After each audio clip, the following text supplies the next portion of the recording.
잘 지내셨어요? 네. 감사합니다. 이제 5월달에 제가 계속 이제 가정에 대해서 설교를 하고 있는데, 가정이 굉장히 중요한 것 같아요. 가정은 정말 하나님께서 이 땅에 주신 축복입니다. 그래서 부모가 되면 참 자녀를 낳고 감사한 일이죠. 왜냐하면 주변에 보면 자녀를 못 낳는 친구들도 있습니다. 요즘 불임이 많다고 해요. 여러 가지 환경 여건 때문에. 그런데 부모가 되어서 참 부담감이 큰 것 같아요. 저도 보면 계속 좋은 일만 일어나면 좋은데 어려움들이 이렇게 닥치게 되면 이게 계속 반복이 될 때가 있거든요. 그러면 야, 부모로서 어떻게 할까라는 거예요. 그래서 더 힘든 것은 이제 아이들이 부모 때문에 상처를 받거나 부모 때문에 어려움을 겪게 되면 아이들은 잘못이 없잖아요. 나 때문에 그런 어려움을 겪기 때문에 어떻게 할까. 그래서 그런 생각도 해봤어요. 참 이 아이들이 더 좋은 부모, 더 좋은 환경 속에 태어났다면 지금보다 더 행복하게 살 텐데, 아프지 않았을 텐데, 이런 미안한 마음이 들 때가 있더라고요. 왜냐면 아이들은 선택권이 없잖아요. 태어나보니 엄마 아빠지 뭐. 만약에 이 아이들한테 선택권이 있다면 우리 아이들도 그럴 것 같아요. 엄마 아빠 가정에 태어나기 싫어. 옆에 집 보니까 더 좋잖아요. 그러니까 아이들은 어떻게 보면 참 부모를 바라보고 살아야 되는 존재인데 미안한 마음이 들 때가 많죠. 이러면 어떠세요? 아이들 키우시면서 참 마음이 아플 때가 많죠. 어저께도 저희가 이제 어디 갔다 오면서 계속 이제 장남할 때 잔소리를 계속했어요. 해라 하는데 뭐 거기까지죠. 하나님 하셔야죠.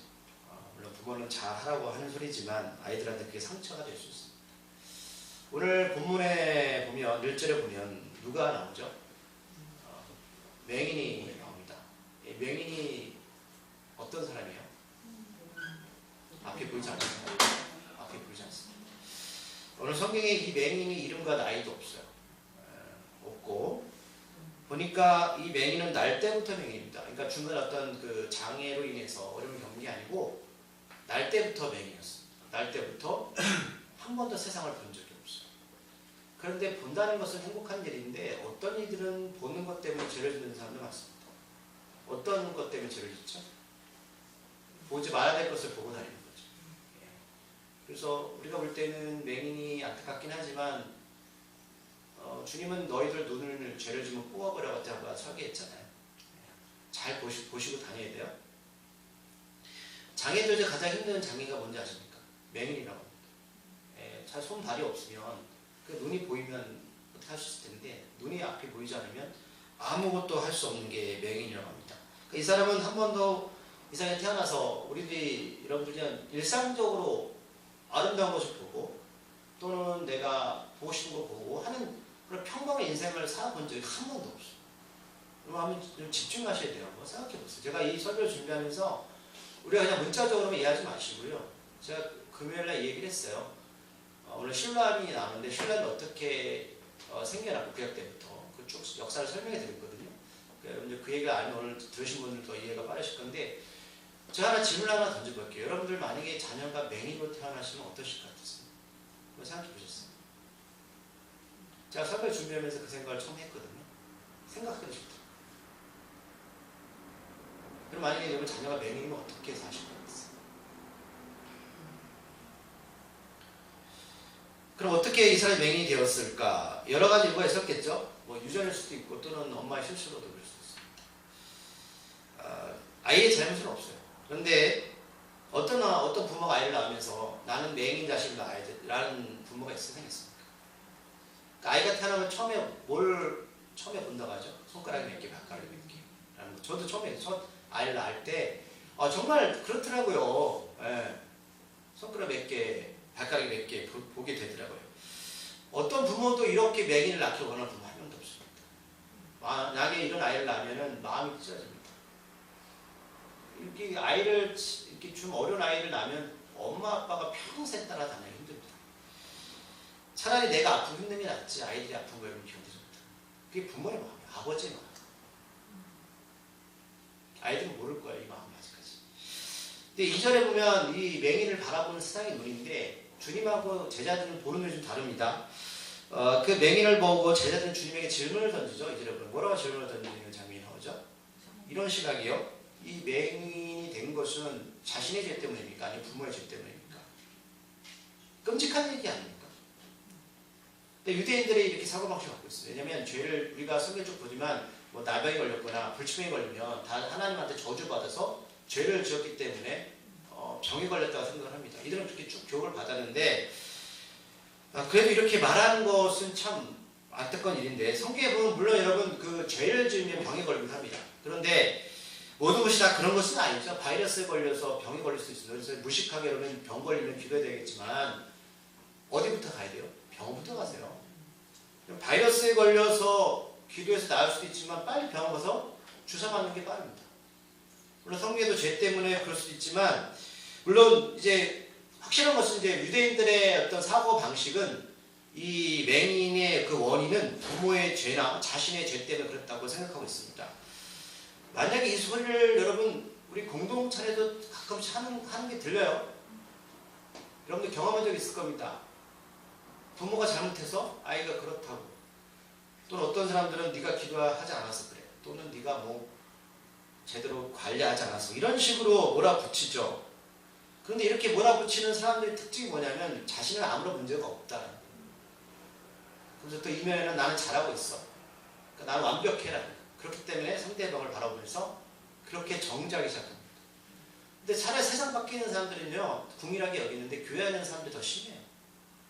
굉장히 심하더라고요, 이런 부분에 대해서. 그래서 우리가 참 제가 늘 느끼는 건데 기독교는 폐쇄적이다라는 생각을 많이 해요. 사람들은 생각해요. 그래서 왜냐하면 사람들이 나는 문제 없어라는 그 생각 속에서는 어떤 믿음의 어떤 그 자기한테 정의를 내리냐면 예수님을 믿으면 모든 것이 잘 되어야 된다는 겁니다. 무슨 얘기냐면 절대로 우리 집은 믿음이 좋기 때문에 이런 일들이 벌어지지 않아요. 그러니까 너는 믿음도 없고 너는 신앙도 없고 그렇기 때문에 그런 일을 벌이는 거야. 그러니까 예수님 믿으면 다 잘 돼. 아프지도 말아야 되고 예수님 잘 믿으면 우리한테는 어려움을 겪으면 안 됩니다. 그러니까 유대인들 사고방식인데 우리한테 그런 사고방식이 있어요. 가만히 생각해 보세요. 예수 믿으면 모든 것이 다 어려움 없이 다 지내야 됩니다. 근데 오늘 예수님 만난 사람이 누군가를 한번 보십시오. 성경에 많은 인물들이 이런 어려운 가운데서 예수를 만나는 경우를 보게 돼요.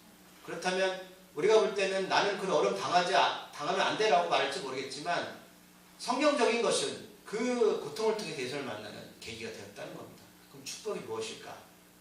좀 궁금해 생각해 볼 필요는 있습니다. 그런데 분명하게 3절에 주님은 그들의 제자들의 질문에 뭐라고 답하십니까?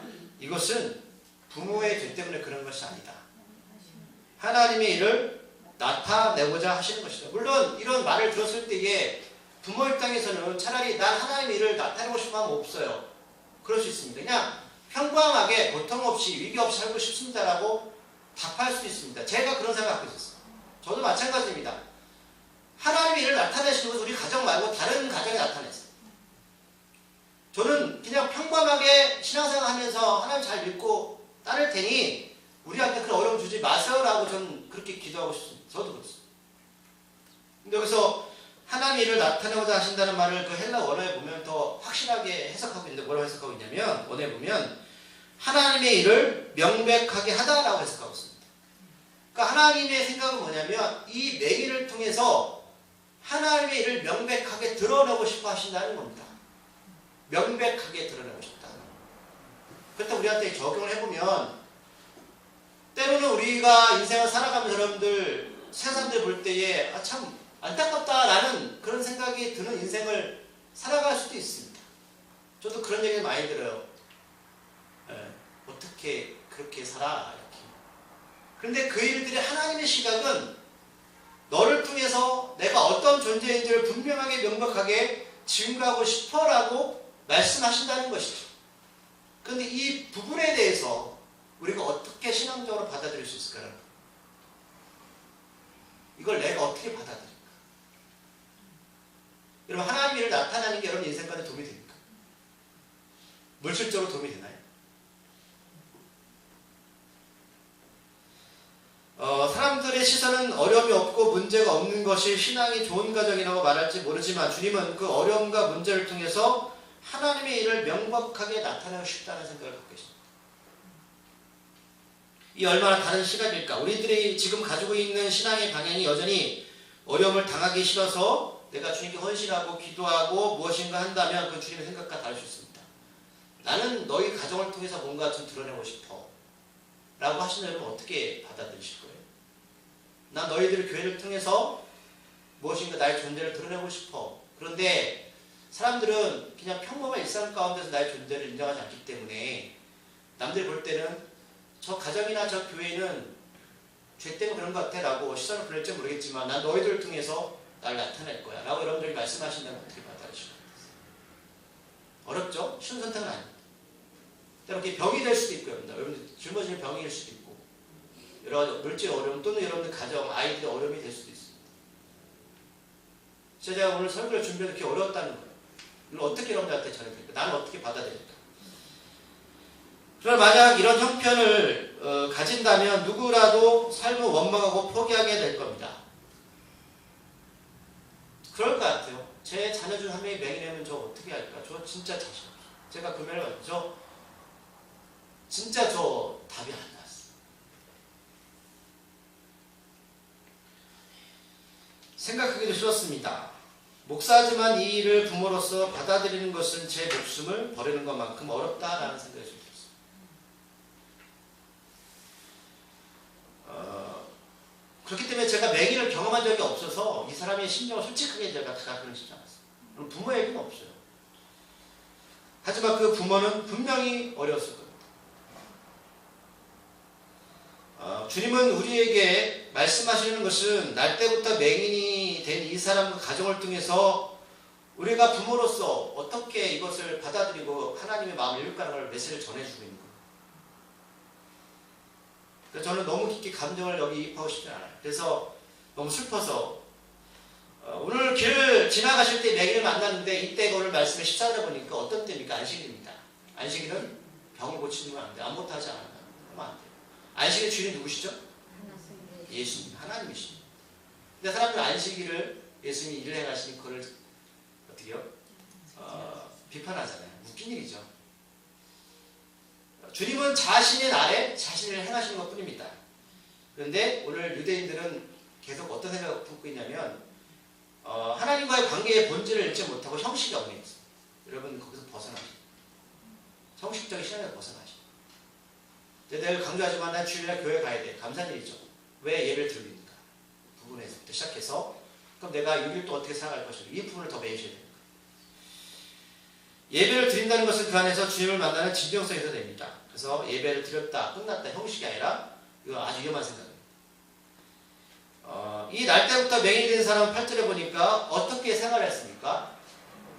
앉아서 구걸했던 사람입니다. 앞이 보이지 않으니까 할 수 있는 것은 구걸입니다. 우리가 성경 안에서 이런 인물들 몇 명 보게 돼요. 사도행전 3장 설교했던 적이 있거든요. 안진뱅이 이야기도. 미문 앞에서 할 수 있는 게 없어요. 근데 부모가 돈이 많았다면 구걸할 필요는 없겠죠. 그러니까 집도 가난했던 것 같아요.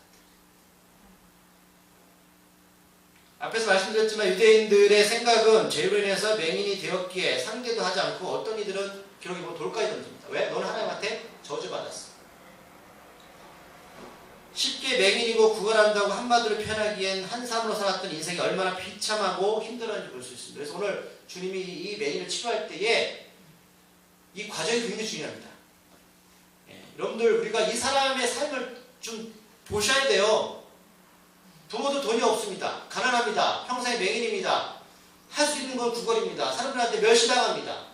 그 상처가 얼마나 클까요? 여러분들 저는 좀 어릴 때 상처를 많이 받고 자랐던 사람입니다. 그 상처가 어떤 것이 아닙니다. 이게 그냥 치유되지 않습니다. 어른이 돼도 그냥 남아있습니다. 어떤 식으로 나타나냐면 분노와 원망으로 표출되어집니다. 내 자녀들한테. 저도 그 과정을 겪었거든요. 몸은 어른이 됐는데 내 아내는 아직까지 어릴 때 생각을 갖고 있습니다. 그 상처가 그런 식으로 막 나아요. 아내한테, 남편한테, 가족들한테, 사람들한테 나오더라고요. 그러니까 이 맹인은요 그런 상처를 지금까지 안고 살아와야 돼요.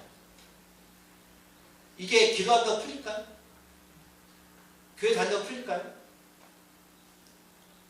이 사람 분명히 원망과 불평했을 겁니다. 남들은 다 멀쩡한데 나는 왜 날 때부터 눈이 보이지 않고 이렇게 살아가냐. 우리 안 그렇습니까? 남들 보면 다 평범하게 잘 사는 것 같은데 나는 왜 이렇게 살아야 됩니까?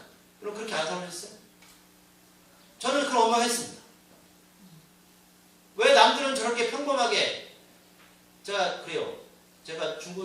저한테 과외를 시켜줬으면 농담으로 저 명문대 들어갔을 겁니다. 라는 소리예요. 그럼 제가 중학교 때 같은 비슷한 친구가 나중에 과외 받아서 좋은 데 갔거든요. 저 지방대.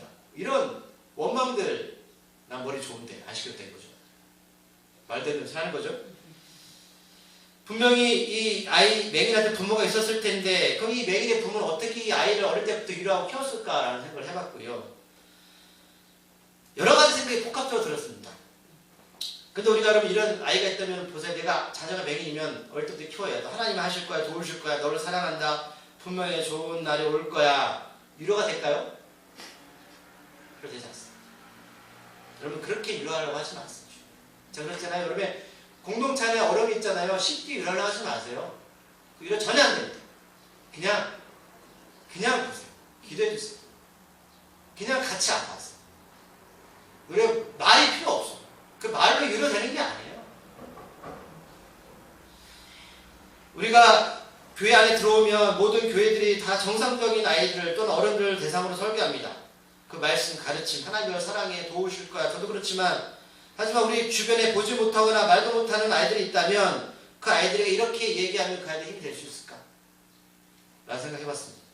그렇다면 오늘 주님 어떻게 다가가셨을까라는 거죠. 제가 거기 집중했습니다. 그럼 주님은 이 맹인을 어떻게 다가가셨을까?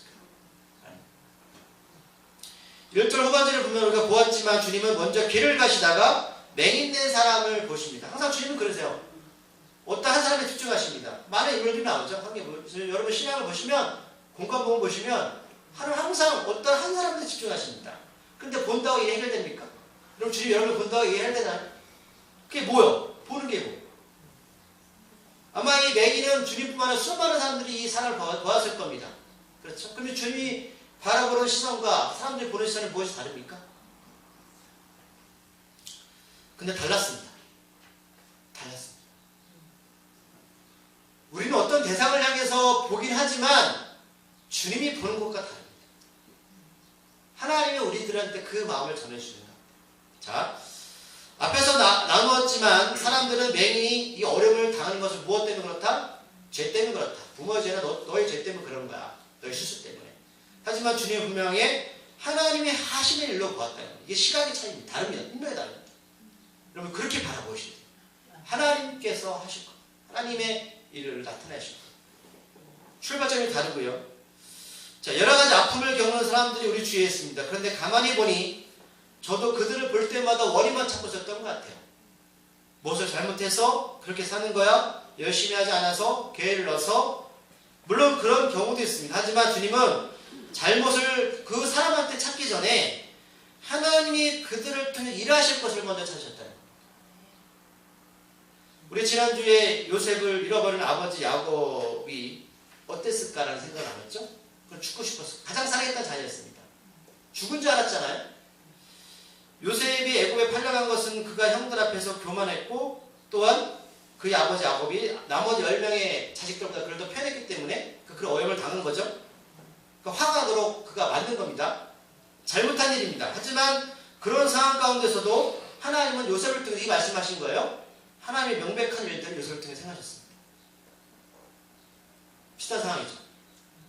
부모의 실수를 탓하지 않고 하나님은 자신의 일들을 하시는 일들을 나타나고자 하셨어요. 그런 거예요. 제가 보면서 우리 자녀들 하나님께서 이렇게 명백하게 일을 하시면 좋겠다는 생각이 들었어요. 그럼 우리 부모들에게 주시는 하나님이 하신 일이 무엇일까? 4절에 보면 뭐라고 말씀하고 있냐면 나를 보내신 이의 일을 우리가 해야 한다라고 말씀하셨습니다. 하나님이 분명히 맹인을 통해서 하나님의 명백한 일들을 행하신다고 말씀하셨죠. 그럼 제자들한테 나를 보내신 이 일, 하나님이시잖아요. 우리가 해야 된다. 주님은 분명하게 제자들한테 이것을 내가 한다라고 말씀하지 않고 있어요. 뭐라고 있어요? 우리가 해야 한다. 우리가 누구요? 제자들 포함되는 겁니다. 하나님의 자녀들. 우리한테 말씀하시는 겁니다. 이 일은 내가 하는 게 아니야. 나만 하는 게 아니야. 우리가 해야 한다라고 말씀하십니다. 자, 우리 주변에, 우리 관계 속에서 이 맹인 같은 존재가 있다면 그 일을 우리가 같이 하나님을 나타내야 된다는 겁니다. 이해하시죠? 하지만 조건이 있어요.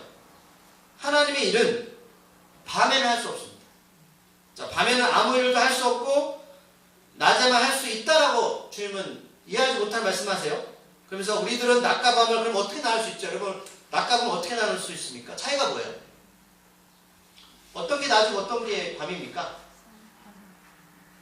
우리가 화난 거. 왜 화나죠? 맞습니다. 빛입니다. 빛 때문에 하는 거예요. 빛이 없으면 뭐예요? 어둠입니다. 그럼 빛이 누구십니까? 예수님이시죠. 오늘 요한복음 1장을 찾아볼게요. 요한복음 1장에 대해서 빛에 대해서 설명하십니다. 요한이. 자, 요한복음 1장 9절 12절 말씀을 쭉 읽으시면 오늘 주님께서 이 어둠과 빛에 대해 말씀하시는 취지를 아시게 될 거예요. 요한복음 1장 9절 12절 찾았습니까? 141쪽. 박사님 찾으셨어요? 알기 때문에 들어가요. 저보다 나요. 요한복음 1장 9절 12절 말씀 다 같이 읽어보겠습니다. 시작. 참빛 곧 세상에 와서 각 사람에게 비추는 빛이 있었나니 그가 세상에 계셨으며 세상은 그로 말미암아 지은 바 되었을 때 세상이 그를 알지 못하였고 자기 땅에 오매 자기 백성이 영접하지 아니하였으나 12절 영접하는 자 곧 그 이름을 믿는 자들에게는 하나님의 자녀가 되는 권세를 주었으니. 자, 이 말씀을 잘 기억하겠습니다. 자, 우리 박사님 한번 외워보세요. 시작. 모르시잖아요, 그죠? 끝에 거만. 자, 아무리 어둠이 와도 여러분 한 줄기 빛이 들어오면 더 이상 어둠은 존재할 수 없습니다. 우리가 생각하는 것은 여러분 어둠이 사라지는 게 아닙니다. 어둠은 항상 존재합니다. 그 자리에 있는 거예요. 그러나 어둠이 그 자리에 있지만 빛이 들어오면 어둠이 보이지 않는 것뿐입니다. 이거예요. 이게 낮과 밤의 차이입니다. 우리는 어둠이 사라진다고 생각해요. 절대 그렇지 않습니다. 어둠은 사라지지 않습니다. 우리한테 항상 어둠은 존재합니다. 하지만 어둠이 사라질 수 있는 방법은 빛이 들어와야 됩니다. 그럼 어둠이 보이지 않는 것뿐이에요. 그럼 빛이 사라지면 뭐가 나타날까요? 어둠이 다시 나타나는 겁니다. 그 말씀하는 겁니다. 빛이 있기에 어둠이 보이지 않는 것뿐입니다. 자, 빛이 사라지면 어둠은 다시 세상을 지배합니다. 어둠을 겪지 않으려면 계속해서 그 자리에 무엇이 있어야 됩니까? 빛이 있어야 됩니다. 그렇죠? 이 맹인은 앞이 보이지 않는 어둠에 평생 살아가야 했습니다. 그러니까 뭐가 들어야 됩니까? 어둠이 사라지려면 빛이 있어야 됩니다. 그래서 5절 말씀에 보면 내가 세상에 있는 동안에는 세상에 빛이 나라는 말씀입니다. 자, 이거는 제한적인 조건이야. 내가 세상에 있는 동안에만 세상에 빛이다. 무슨 말씀입니까? 나 이제 죽는다는 말씀이죠. 나는 이 땅에 육신으로 있지만 아직 이 제자들의 뜻을 몰라요. 죽으면 계속 예수님의 빛이시지만 그럼 주님이 안 계시잖아요. 그럼 빛은 사라지겠네요. 그럼 세상의 빛은 어떻게 되었을까요? 주님 부활하시고 승천하셨잖아요. 맞습니다. 오늘 요한복음 1장 10절에서 말씀하십니다. 다시 읽어볼까요? 시작. 10절 말씀 시작. 영접하는 자, 곧 그 이름을 믿는 자들에게는 하나님의 자녀가 되는 권세를 주셨다는 겁니다. 자, 빛이 하늘로 올라갔지만 그 빛이 하나님 나라에서 우리에게 주신 선물이 있습니다. 성령입니다. 예수를 믿는 게 영접이잖아요. 영접하면 우리한테 하나님의 권세를 줬습니다. 권세가 뭡니까? 빛입니다. 빛입니다. 그러면 왜 우리라고 표현하는지 이해를 하시겠어요? 너희들이 바로 그 세상의 빛이야. 이 맹인이 고통과 아픔 속에서 다시 빛을 찾을 수 있는 것은 너희들이 그 빛의 역할을 하면 되는 거야. 우리들이 바로 세상의 빛으로 보내심을 받은 사람들입니다. 이걸 말씀하십니다. 이걸 말씀하십니다. 주님은 그 이후에 땅에 침을 뱉어서 진흙을 이겨서 맹인의 눈에 바릅니다. 여러분 이 부분에서 좀 이해가 안 가지 않으셨어요? 왜 흙에다 침을 더럽게 주님 이겨가지고 눈에 바르실까요? 진흙이 잘 이겨지지 않아서? 물로 하면 안 돼요? 물이 없어서? 자, 여러분 오늘 이 본문에만 침을 사용하는 장면이 나오는 게 아니에요. 신약에 보면 오늘 본문까지 세 군데가 나옵니다. 먼저 마가복음 7장 33절, 8장 23절 말씀에서 오늘 주님께서 침을 사용하는 장면이 나와요. 자, 설명해 드릴게요. 마가복음 7장 33절에 보면 귀 먹고 말 더듬는 사람이 나옵니다. 자, 그때 주님은 손가락을 그의 양귀에 넣고 침을 뱉어서 그의 혀에 대십니다. 침을 사용하시죠. 그리고 하늘을 우러러보시면 탄식하십니다. 에바다 열려라 라고 말씀하십니다. 그리고 이어서 마가복음 8장 23절에도 여기도 다른 또 맹이 나옵니다. 자, 이 맹이란 또 어떻게 하냐면 침을 뱉으십니다. 그리고 안수하십니다. 좀 다르죠? 진호를 잃지 않습니다. 안수하십니다. 침을 뱉으시고. 근데 공통된 건 세 군데 본문이 뭐요? 침을 사용하시는 장면입니다. 자, 병을 고치는 장면을 다르지만 침을 사용하시는데 성경에 보면 주님께서 귀신을 쫓아내거나 병을 고치실 5가지 방법을 사용하십니다. 잘 보세요. 첫 번째는 손을 대시고 만지십니다. 나병 환자 같은 사람. 네, 두 번째는 명령하십니다. 말씀으로 명령하십니다. 귀신 들렸을 때. 세 번째는 말씀으로 그냥 이기십니다. 네 번째는 믿음을 보시고 그 사람 믿음을 보시고 고치시죠. 네, 내 믿음을 보았다. 오늘 5번째, 오늘 침을 사용하시는 장면이 나옵니다. 그러면 오늘 3가지 본문에서 침을 사용하실 때 공통점이 뭔지 아세요? 3명의 공통점이 뭐세요? 앞이 보이지 않고 귀 먹고 말 더듬는 사람입니다. 자, 다른 병과 한번 차이를 보세요. 뭐가 다르냐면 4가지 병 고침을 보면 뭐 중풍병이나 앞이 보이지 않거나 죽은 자들 살리실 때 하는데 눈이 보이지 않고 귀가 들리지 않는 사람의 가장 큰 특징이 뭐냐면 주변의 상황을 제대로 파악할 수 없어요. 그죠? 눈이 보이지 않고 귀가 안 들리면 주변에서 말을 하거나 뭘 보여도요 내가 인지가 안 돼요. 인지가 안 돼요. 그러면 이 사람들을 가장 인지시키는 방법이 뭔지 아세요? 다가가서 만지는 겁니다. 만지는데 이 만지는 다른 게 아니라 주님의 왜 침을 뱉으셨냐면 주님의 체험을 전하시는 겁니다. 다른 병과 달라요. 앞에서 뭘 하는지 몰라요. 귀가 먹고 말을 못하면 주변 사람이 어떻게 돌아가는지 몰라요. 그 주님이 침을 사용하십니다. 주님이 가지고 하신 그 체험을 그 사람한테 감각으로 느끼게 해줍니다.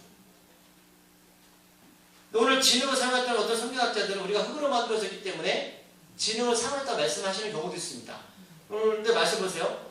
주님이 침으로 지능을 이겨가지고 눈에 바르셨죠? 바로 눈이 떠졌어요? 안 떠졌잖아요. 뭐라고 말씀하세요? 실로암으로 가서 씻으라고 말씀하십니다. 그러면 발이 눈이 안 떠졌을까요? 그러니까 이게 뭐 우리가 흙으로 만들어졌기 때문에 진을 이루셨다고 하는 건 좀 여러분 논리가 좀 약합니다. 7절에 보면 실로암이라는 뜻이 나오죠. 이 뜻이 무슨 뜻입니까? 보냄을 받았다. 앞에 말씀드린 우리는 빛으로 번을 받은 사람들입니다. 앞에서 빛으로 주님이 보냄을 받았고 우리들도 보냄을 이 땅에 받았습니다. 자, 침을 뱉어서 진흙을 눈에 바르고 끝난 것이 아니라 이 맹인이 눈이 뜨려면 뭘 해야 됩니까? 근데 가만히 있으면 눈이 떠지나요? 실로암에 가야 됩니다. 이 사람이 뭐라고요? 지금 맹인입니다. 금요일 이거 말씀드렸어요. 자, 맹인이 실로암까지 어떻게 가야 됩니까? 자, 오늘 성경에 보면 실로암까지 얼마나 거리가 있는지 그거 나와 있진 않아요. 근데 여러분 만약 맹인이라고 여러분 추측해 보세요. 어떻게 가실까요? 물론 가족들이 도와주면 됩니다. 근데 가족들 얘기 없어요. 어떻게 실로암까지 갈 거예요? 그 누군가가 누굽니까? 그 주위가 어떤 사람들이었죠?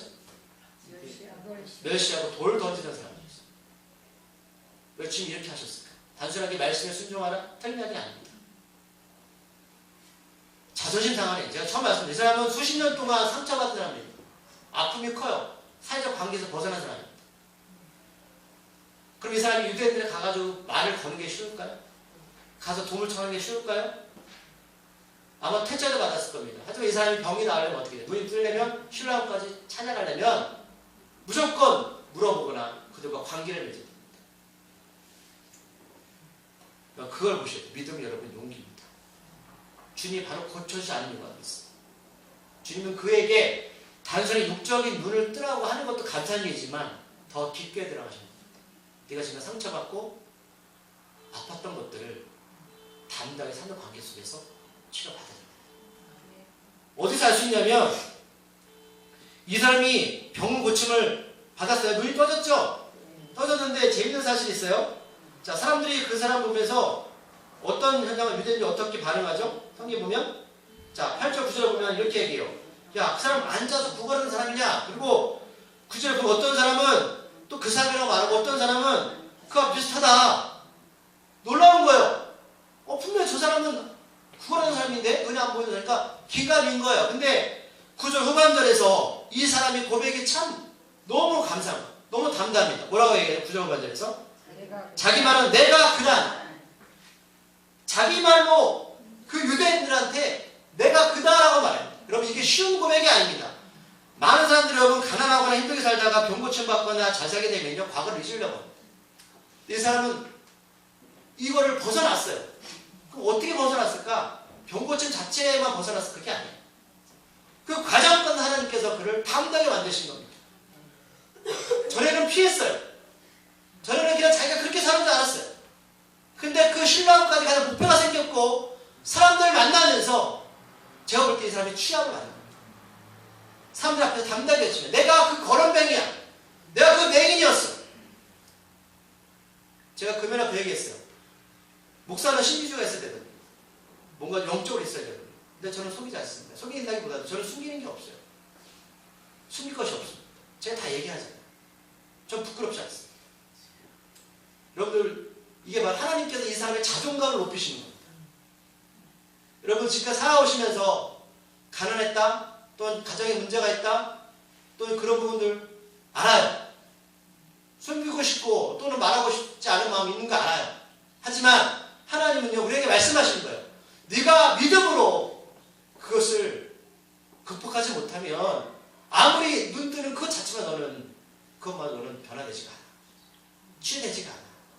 전 그걸 보았어요. 이게 바로 하나님을 명백하게 증거하시는 겁니다. 이게 구약에 보면 나아만 이야기 나오거든요. 문둥병 나아만 장군. 오늘 제 말씀을 정리할 건데 오늘 한 구절 제가 빼놨죠? 오늘 이제 이 사람들이 주님을 찾는데 주님이 어디 있는지 모르죠? 그죠? 오늘 한 구절 빼놓은 장면이 있습니다. 어떤 장면이 제가 처음에 읽었던 8장 29절, 59절 말씀인데요. 이 말을 다시 볼까요? 여러분 여기서 이 말씀을 좀 보세요. 8장 59절 말씀 읽어볼게요. 요한복음인데 시작.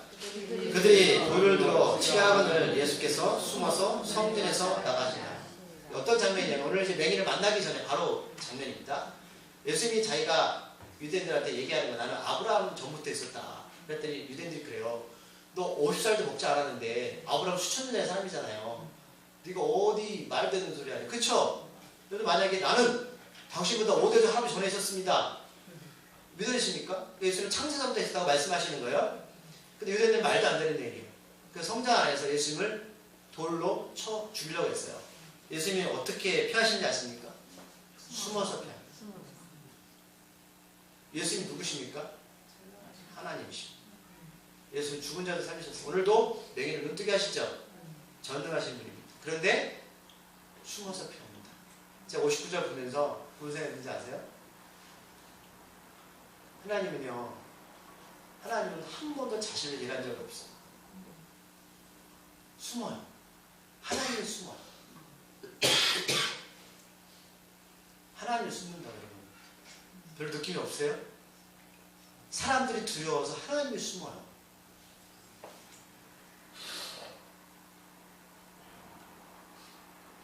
우리들은 예수님을 믿으면서 모든 것이 다 잘 되기를 바랍니다. 저도 그러면 좋겠습니다. 그런데 주님은 더 많이 더 크게 경험하고 하나님이 명백하게 일하시는 것을 우리들이 맹인 같은 약함과 어려움이 있을 때 그것을 통해서 하나님이 이 땅의 사람들에게 증거하기를 원하십니다. 예수님이 누구신지 진정하게 이해하지 못하면 우리들은 도리어 돌을 들어서 나보다 약한 자들을 죽이라는 존재입니다. 그럼에도 한없이 약한 이들에게 찾아오셔서 그들의 평생 안고 살아갈 아픔을 만지시고 치료하십니다. 당신은 사람들 앞에 숨어서 다니시지만 병든 사람들 앞에서는 주님은 그것들을 다 이어내시고 또 그것들에 대해서 별로 신경 쓰지 않습니다. 오늘도 우리가 세상의 논리에 물들어서 약한 것을 멸시하고 약하면 믿음이 없는 것처럼 바라보는 우리들의 시선을 내려놓아야 됩니다. 주님은 하나님으로부터 이 땅에 보내심을 받으셨기에 그 일에만 충실하셔서 숨으신 겁니다. 하나님 다른 걸 관심 없습니다. 우리들도 다 이 땅에 보냄을 받은 존재들입니다. 이제 용기 있게 주님을 의지하고 신뢰함에 가서 각자가 안고 있는 여러분들 맹그 같은 아픔을 씻어버리시기 바랍니다. 저는 그랬으면 좋겠어요. 기도하시겠습니다. 하나님, 우리가 참 때로는 숨을 수도 있습니다. 주님도 숨으셨는데 뭘 그렇게 사람들 앞에서 우리의 자존심을 내세웁니까? 그리고 우리의 자존감은 하나님으로부터 오는 것입니다.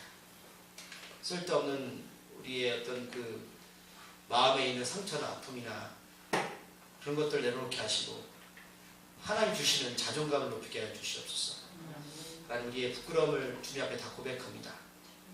당당하게 사람들 앞에 내가 그로다, 내가 앉아서 코라던 사람이었다 라고 고백하는 하나님의 귀한 용기 있는 자녀가 되게 하여 주시옵소서. 예수님의 이름으로 기도드립니다.